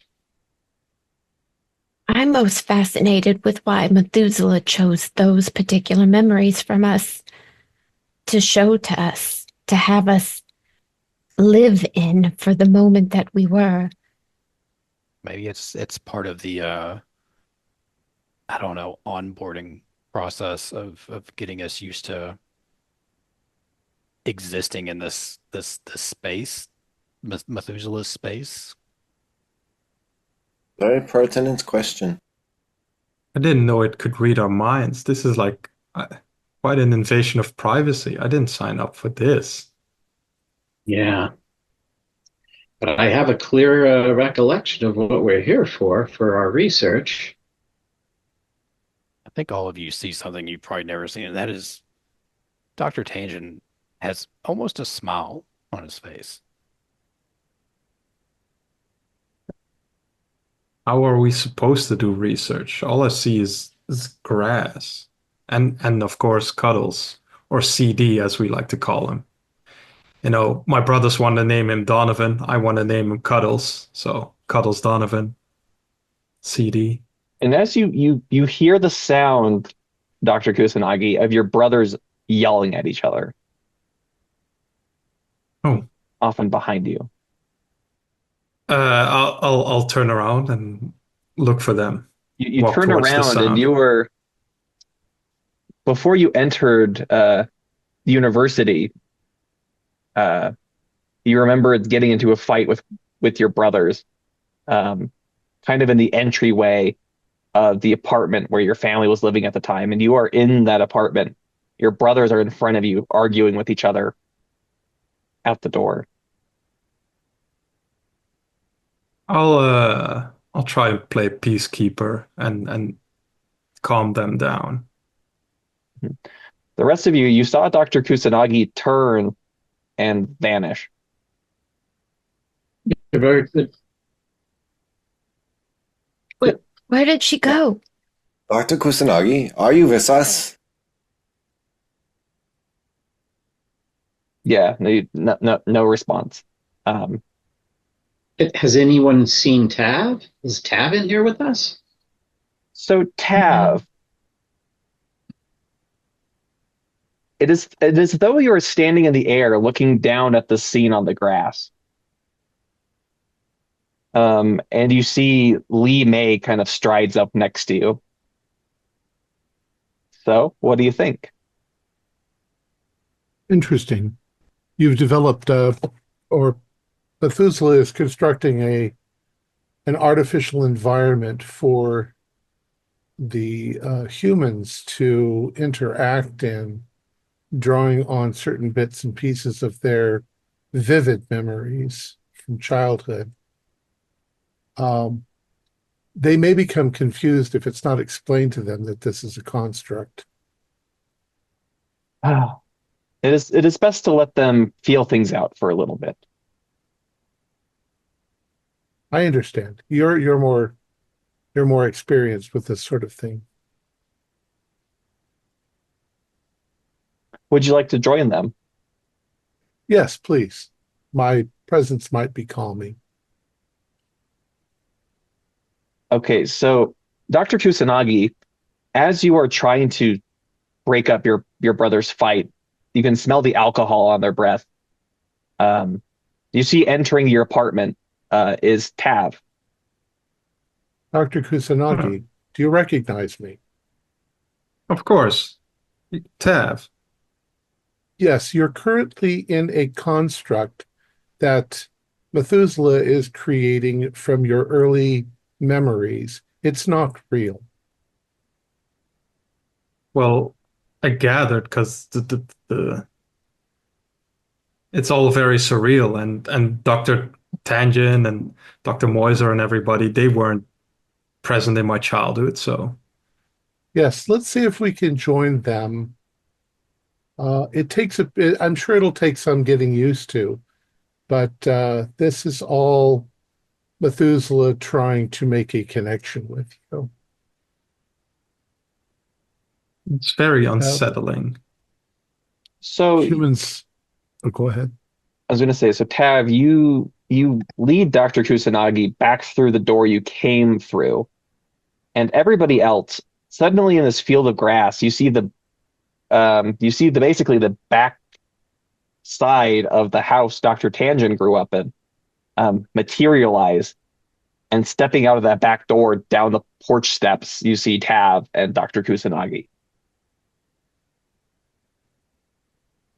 Oh, hey. Hello. Tav, welcome Tav? to my childhood backyard. As I was explaining to Dr. Kusanagi, this is an artificial construct that Methuselah has tapped into vivid early memories of each of you. It's not reality. It's trying to connect with you on a psychological level. If you give it time, it'll seem to make more sense. And Blaine hears can no. go ahead. Sorry, Blaine hears none of this as the back of his childhood home appears. He recognizes the window that him and his sister Rhea shared, and is just kind of walking towards it. What did you say her name was? Your twin sister? Rhea, Rhea. Yeah. So you go up to the window and you see Rhea in there sitting on the floor reading a book. Young child. Not the age you remember her as a child. 26. So she's older then. I think immediately just turn away. I can't deal with that version of Rhea at the moment. You do hear her laugh, muffled as it is, through the window. Dr. Tangent, please come back to us.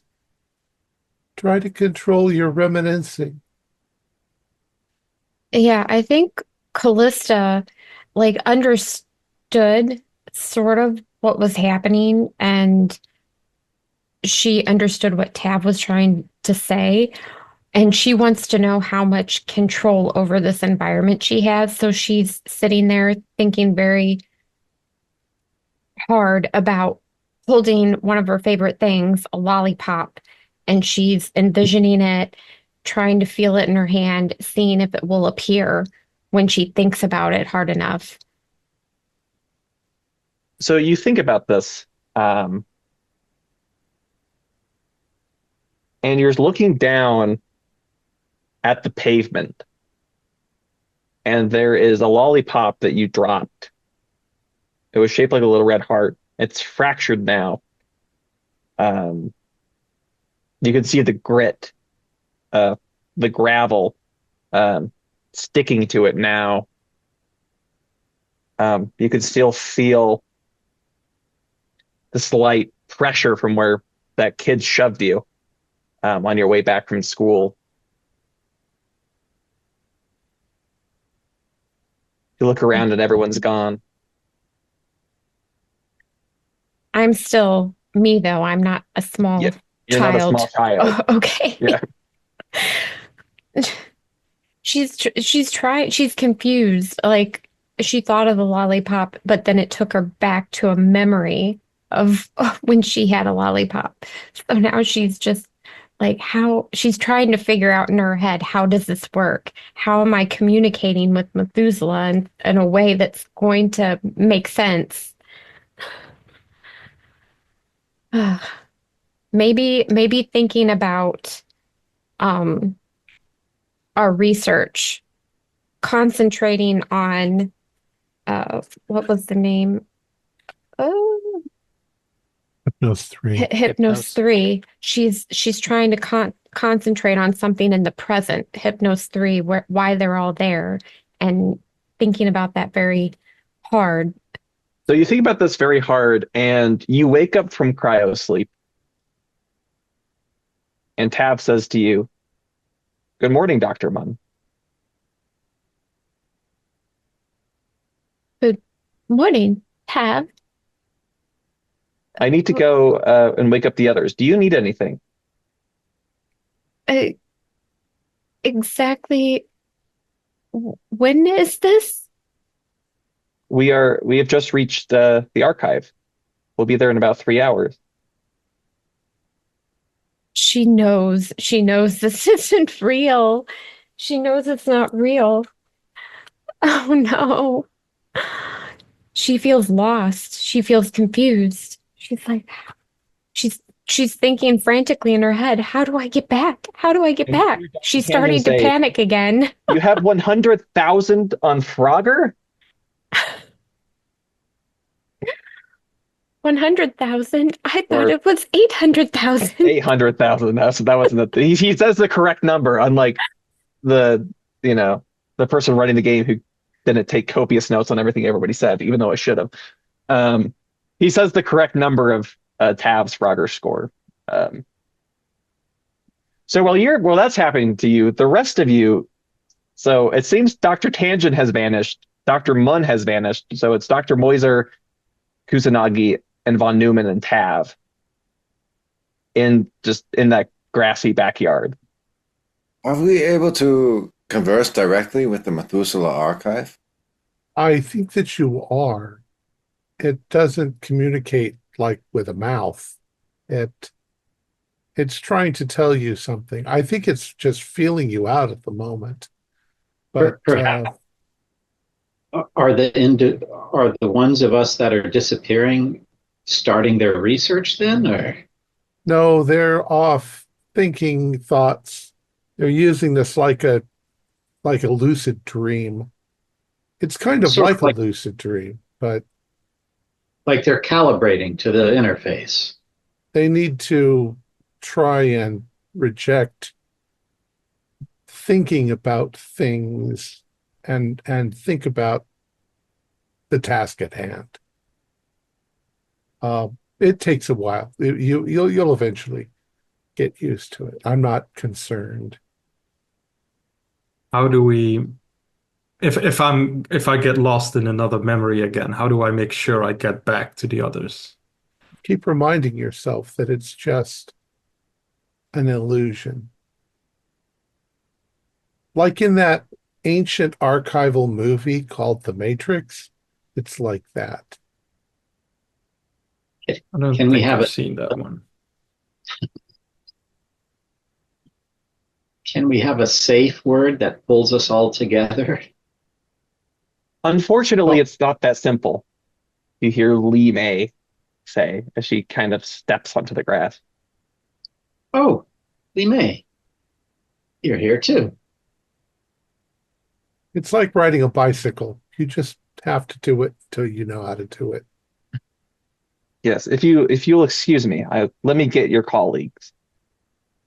Dr. Munn, the day is unfolding exactly as you remember it. And you get so far that you're setting your bags down in your room on the archive. And you hear a knock at the door. And Lee May is there. And she says, "It looks like you've gotten a little lost." Have I ever? What is going on? I thought I understood what was to be done, but that didn't work. Yes, it's very easy to get lost in here. But that's why I am here. And she extends her hand. And Callista takes it. Okay. And you step back through the door, and the rest of you see Dr. Munn and Lee May stepping out of the back door of Dr. Tangent's childhood home, down the porch steps, rejoining you all. Welcome back. I just relived our day all over again. Oh, Bizarre. Now we need Dr. Tangen. Yes, if you give me one moment. Dr. Yeah, I Tangen, think as you're. you're sorry, go ahead. Oh, I was just going to say the Dr. Tangent should definitely be here since we're in his backyard to his house and enjoying his nice grass field. He went towards the house, so I think that he's fixated on something inside. Memories are very powerful, especially when they've been reconstructed for us. Yeah, so Dr. Tangen, you're just staring at you're looking at your twin sister through the window, and when you turn to walk away, every direction you face was just that same window. Oh, come on now. And in each window, your twin sister is a different age. I'm less panicked by the younger ages. The closer they get to age 26, I start to, I sweat, I shake, vigorously rubbing the tattoo canister And on my you hear arm. your sister laughing, and that laughter slowly fades into Lee May's voice saying, Dr. Tangen, Oh, oh God. Uh, mm, yeah, sorry. would you like Uh, to rejoin us? yeah, please. Yeah, please. And you see the rest of you just see Lee May walk over to the window, lean over, say something, and then you see she walks back with Dr. Tangen. It's like he's always been standing there at the window. I think Dr. Kusanagi has an interesting idea. Maybe we do need a focus word that if we say it to one another, we remember that we are in this interface together, not at our home or our grassy field or And riding it a and out, horse. out of a deep sense of redemption, Tangent says, can it be canister? Canister. Canister. Can that be Canister. Yeah. Canister. our code word? monster? Yeah, Okay. works. Code word is canister. Canister. You're To in focus trouble. our. If you're in trouble, just say canister and we'll know. Remember the faces of your comrades. You should go Canister. back to them. I trust, though, that it will get easier as we get used to it. Yes, well, I'm sure as some of you have noticed, it is quite easy to get lost in thought, let's say. You- You must understand, Methuselah is not a computer, or to think of Methuselah as a vast computer system is the wrong approach. It may be easier for you to think of Methuselah as some have described it as a titanic alien mind. I cannot tell you what Methuselah is thinking. I cannot tell you what Methuselah desires. All I can tell you is that this is how Methuselah communicates with humans. It may not make sense to you now. It may not ever make sense to you. But I assure you that your research efforts will bear fruit if you keep a level head and remain focused. I feel like it was analyzing me. Methuselah analyzed you as soon as you broke atmosphere. Can you Fascinating. give us the details on Hypnos 3 that are relevant to our task? the grassy field vanishes, and you guys find yourself in this abandoned colony thoroughfare. Many of you grown up in colonies or have been to them. You see the preformed habitation blocks that have been put down on the planet's surface. This looks like to be a central place, maybe an administrative block.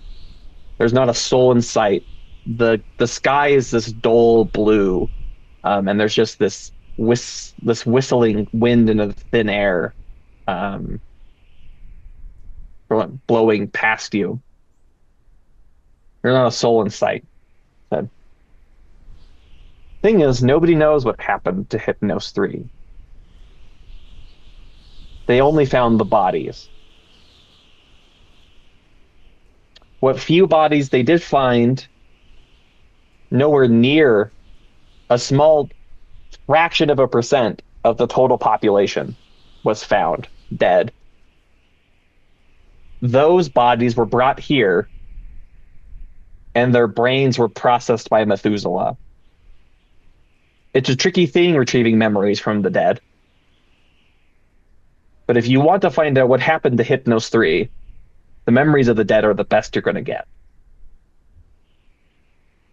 Is this an archival and accurate recreation of Hypnos 3? This is. The layout? This comes from a memory of one of the people who came after the event. We have their memories as well.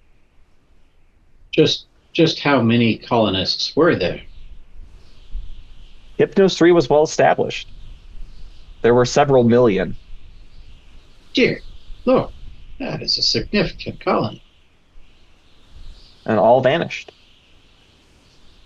How many dead were... Go ahead. I'm sorry, go ahead. How many dead were found of those millions?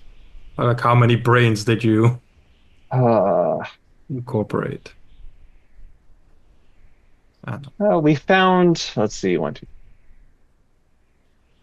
I can do math. We found 12. 12 out of millions. My God. Not even a percent. And no other bodies other than the 12? None. Not a trace. What was there a pattern to these 12 bodies? Were they in the same place? Were they all of the same age or anything? They were just scattered about. They were scattered across the planet. They should be. Some of the bodies were found in there, and she points to the large building at the end of the street. Everything should be recreated for us the way that it was. Yeah. Yes, the whole colony has been mapped. You're free to walk anywhere you like. Was there any commonalities between the bodies that were found genetically? I mean, well, most of them were human.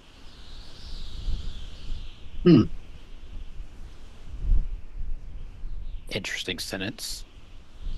Well, what was unhuman about not the most? Of the 12 bodies, 10 of them were human. 2 of them were not. What species were they? Unknown.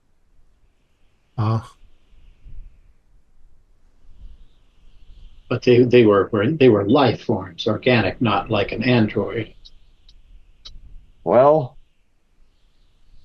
I don't know. Are androids living or not? How much biological components does something need to be alive, Dr. Moiser? That's a very good point. Could describe the alien bioforms, if we were to use that term. Yes, please. I'm As very cybernetic. interested. There seemed to be some technological integration. May I suggest to the group, why don't we go take a look at them? They should be right where they were found. Definitely. That's a Let's good go. idea. So This is going to be like solving a mystery. Space. It's as a space mystery. A space mystery. head in that direction. I'm keeping a keen eye to any physical disarray, any sort of commotion or calamity or struggle or anything. Or Yeah. does everything just look absolutely normal, just devoid of Yeah, people? you are looking for signs of struggle, things going wrong. Um, There. and you find yourself on the main thoroughfare of Regulus 4, about at the time the riots broke out. Uh-oh. Most of the habit blocks are burning. There are bodies piled up in the streets. You hear people shouting and screaming. You hear a voice coming over the intercoms saying, "Everyone, please remain calm. Remain in your homes. The quarantine is still in effect, but the riots continue and they burn all around you." Oh, no. Canister. Canister. Where did Dr. Rush. Moiser go? And Moiser, yeah, you see Moiser seems to it's like he was walking and somebody moved a mirror in front of your face and he vanished. And then comes back. So there's there's a weird window where he just vanishes and then reappears. Yeah, I think Pages there's like, Jake, you're with us. Thank you. Thank you for being there. I was not here for a moment. Are What you okay? happened? What were you thinking when you disappeared? I would suggest not discussing what we were thinking, or we'll end up there ourselves. Yeah. Let's check out these alien bodies. I'm very So suddenly, interested. so Li Mei says it's quite a distance from here, and the world. It's like you blink and you're in a different room. You appear to be in some kind of laboratory, and there are two glass cubes in the middle of this vast room. All sorts of scientific medical apparatus, tables, etc., are all around it. And in each of these cubes, you see they're maybe the size of like a small child. Like a small child, but also like a pill bug. They're like this pulsing. We're not pulsing. They're this yellowish mass in this like robotic shell, and there's one in each of the cubes. Fascinating.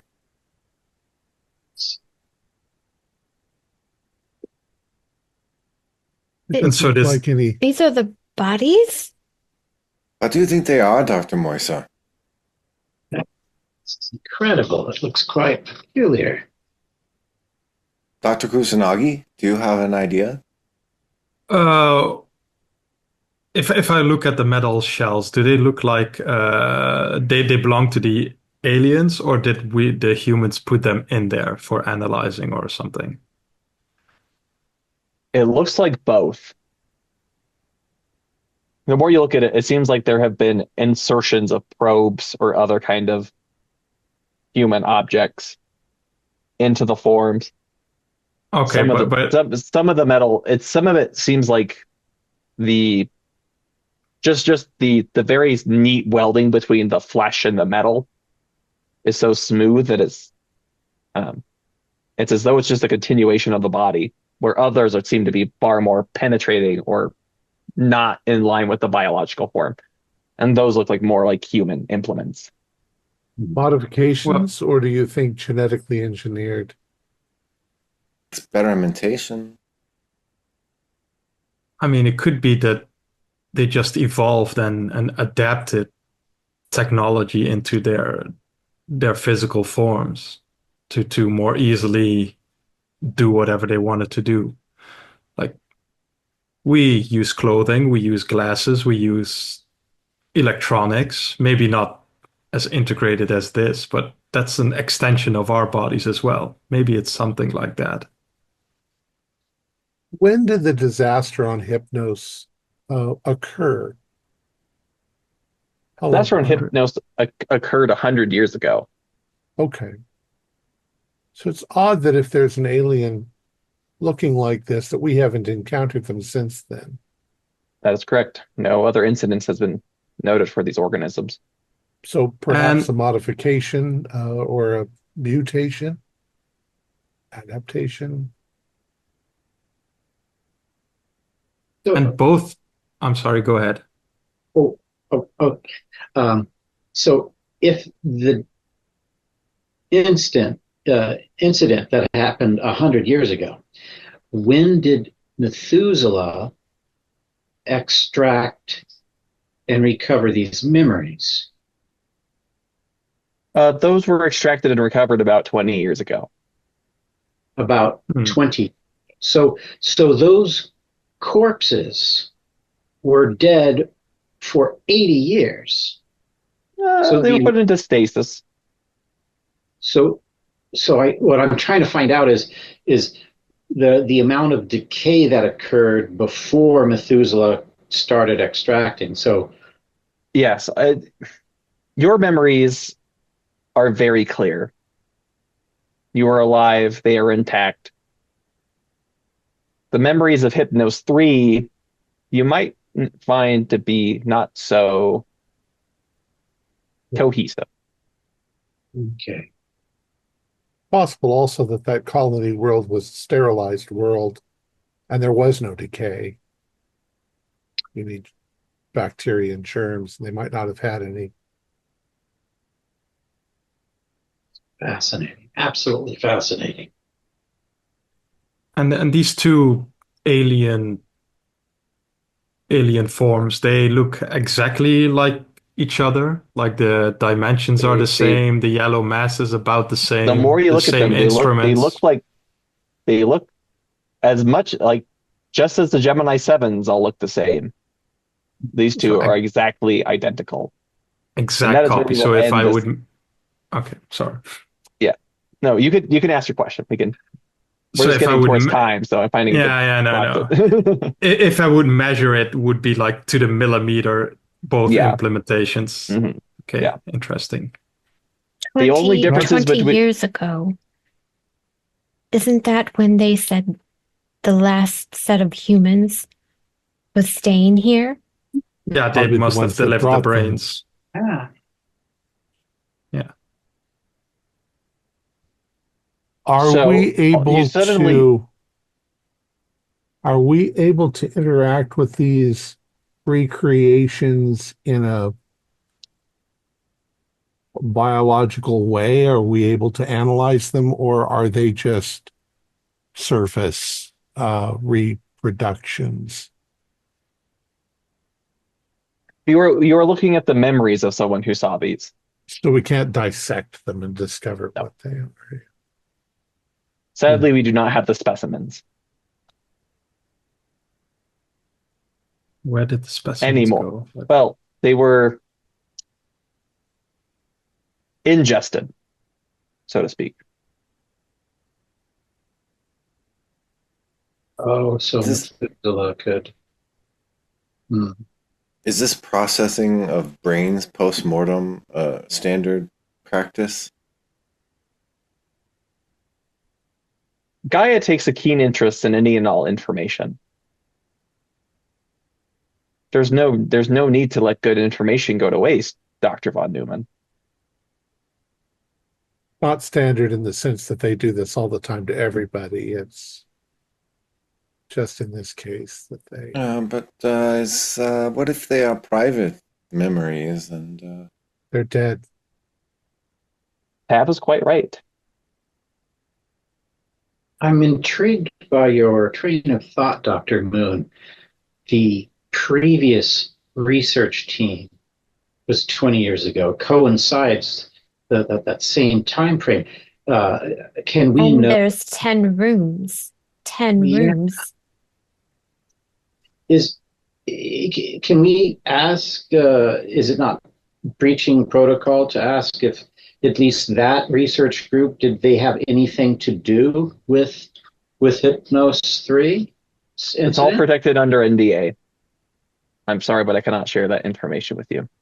And with that, suddenly you all get this uncomfortable feeling of rushing back into your body. You feel cold, and the pods all open up.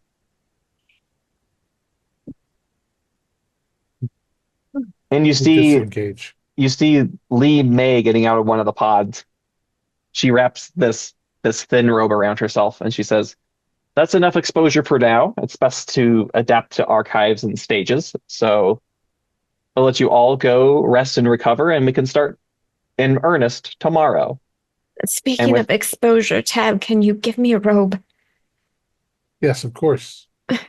I'll help dry you all off and then give you back your clothing. I am curious about one thing. Does the length of time engaged with Methuselah correspond to the length of time that we seem to be in that other world? You check the amount of time, and you have been in those pods for 8 hours. And that is where we will end the session. Excellent. Our players included Carrie Marion, Stuart Lively, Stefan Amshi, Cohen Lighton, Kent Blue, and myself with Morgan Llewellyn as the game warden.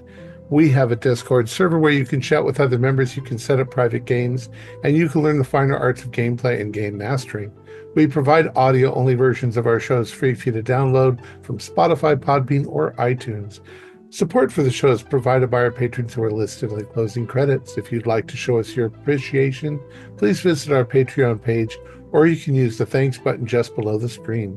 Like, share, and subscribe to our channel, and punch the bell icon for updates on our latest shows. And leave us some comments. We enjoy reading them and answer any questions you might have. This is Thom Raley, together with all the members of our gaming club, inviting you to journey with us once again into the darkness for another adventure into the strange and sometimes terrifying universe of the Mothership role-playing game. Until next time, good luck, good gaming.